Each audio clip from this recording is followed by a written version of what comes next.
Because in the back of my head, I always have the paranoia that someone's going to come in and go, hey, what are you doing? You're operating without a license. Screw you, you're not doing this. Oh, man. What a week it's been. Alright guys, welcome back to another episode of the Wednesday weekly sort of wrap-up that I've been doing. It's officially a recap of week 9. And man, time is flying by. Some days where it feels like it's an absolute drag, and there are other days where I just feel like I don't know what the day went. It comes down to each day-by-day basis, but so far I feel like I'm making progress towards where I want to be, which is really, really good. I've secured more listings. I've got things that I'm working on. Sorry, forgive my voice. I've been suffering from a cold the last few days. My voice has been killing me. I've still got a ridiculously sore throat. I've just trying to push through it because honestly, if a sore throat would have to stop me, I don't think I'd be able to do what I need to do.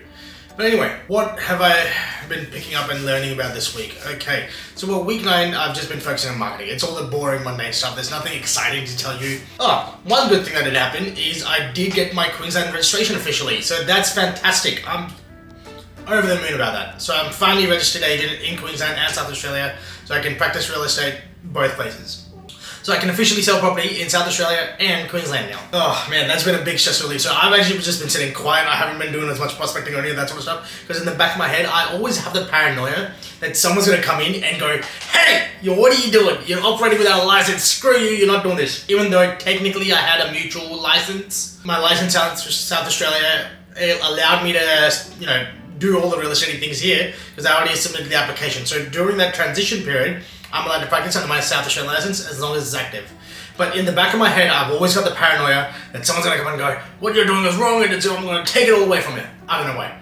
It's always been a creeping paranoia for me, and it allows me to keep charging forward. But now, the shackles are off, and excited to move forward with this. So, just to recap, past week I was doing a lot more just developing the marketing, developing all the site plans, the photographs, the social media posts, all that sort of stuff that I need to do for actually, start selling these listings. And aside from that, what else did I do? I started watching this channel on YouTube, Charisma On Demand. Now, this might sound crazy, and to a lot of people, you might think that I'm a pretty extroverted person, but I haven't always been this way. But those of you who've known me for a long time, and especially my closest family members, they always told me, I can't believe you're in sales. Like, people who've known me for a long time, who've known me for the better part of a decade, would have known I've never been a salesy kind of guy. I've never been a super extroverted person. This is something I've had to develop, and it's a skill that I've had to practice.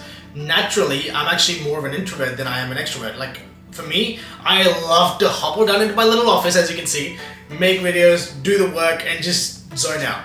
I love to tune out the outside noise as well, and just focus on the task at hand and do the work that I'm supposed to do. I love this sort of time to myself to, catalog and sort through what's going on in here because it runs 1,000,000 miles an hour. And it actually does help a lot. Because my brain works so overactive, I struggle to sleep, but there's a lot of those issues because of that. But having to be able to, one of the reasons why I'm loving doing these video series is because it's actually acting as a reflection tool for me on a week-to-week basis. I'm going back and watching what I was doing a couple of weeks ago compared to what I'm doing now. It allows me to, remember at the forefront that I am making progress. Slow and steady progress is better than none. A lot of people give up because they don't realize where they started to where they are now. Knowing that where I first started 8-9 weeks ago, I had nothing.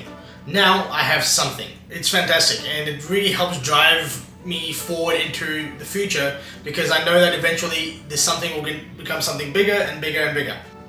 I have this weird intuition about these things, which I can't explain to people how to develop that side of things. It's just a gut feeling I get, and it allows me to, I see different opportunities and I know where I need to strike and when I need to strike. Like, I never used to be able to, but it's something I've developed the skill over time now. Like, I know what I need to focus on and what my priority needs to be like.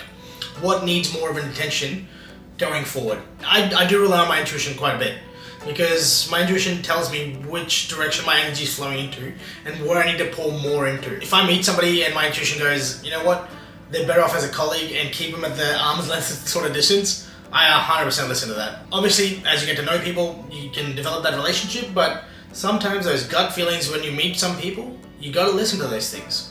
And I'm glad that I do. And aside from that, my intuition about what I'm doing on socials, about what I'm doing in business, what I'm doing as a parent, as a husband, a father, all of those sort of things. I use my intuition as fuel to guide me in the right direction, but then I have to actively think and process the information and go, okay, my guts tell me this, but is this the right decision at this point in time?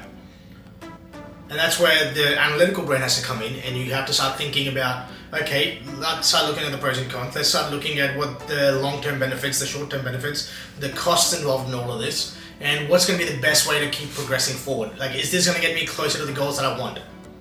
If the answer turns out to be an overwhelming yes, then it's a clear winner. But when it's a sort of questionable decision, I'll stop. Like, I won't progress any further until I give it more time. That's one thing I've learned, is you have to learn to develop that patience. And for me, someone who runs 100 miles an hour, patience is a very difficult thing. I know it's going to take a lot longer to get to where I want to go, but I'm not focusing on that. I'm just enjoying the day to day. I'm actually just integrated into my routine so well now that I know I'm going to get there.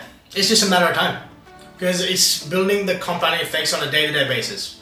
Doing the same thing day in, day out, no matter what, and eventually I'll get there. Because now I don't need to focus so much on, oh my god, I want to reach the target, I'm just enjoying the journey, and that's what this is about. That's why I'm recording these videos, that's why I'm doing these vlogs, so that it keeps me accountable. It might help other people who are struggling, figuring out what to do in business. I'm one of you guys right now. If you want to connect, you're an entrepreneur, you're wanting to build your business up, regardless of what industry you're in, I would love to collaborate with you, because we can bounce ideas off of each other. We can talk about what we're struggling, what pain points in your business are, what pain points in my business are, see how we can work together on things as well. It just helps to have somebody that you can be accountable with, and somebody that you can communicate with on a day-to-day basis who's actually interested in the same sort of things that you are as well. This is another conversation that I had this week, which really helped put things into perspective. Is one of the reasons why I'm enjoying this process, I think, is because I know that in 10 years' time, when my kids are grown up, they could look back on these and go, okay, this is who my dad was back then. This is what he did to build up to where he is now. I want to make my kids proudest of me. And one of the best ways I know to do that is to set an example. But I'm going to make sure that my kids see me always doing hard work. They see me making the tough choices. They see me making the right choices even if they are difficult. It's about facing adversity and overcoming it, and I want to set that as a real life example. So, yeah. That's a bit of a dive into my week 9, which is more about intuition and... What was I going to come up with? What was the title? What was the thumbnail for this? Intuition and introspection. There you go. There's the title right there. Intuition and introspection. Clip it. So that's going to be this week's video, guys. Hope you're enjoying these weekly dives into my brain. Aside from that, if you've been watching this all along for the last 9 weeks, I thank you so much for being along here. And yeah, I'll see you for week 10. Bye for now.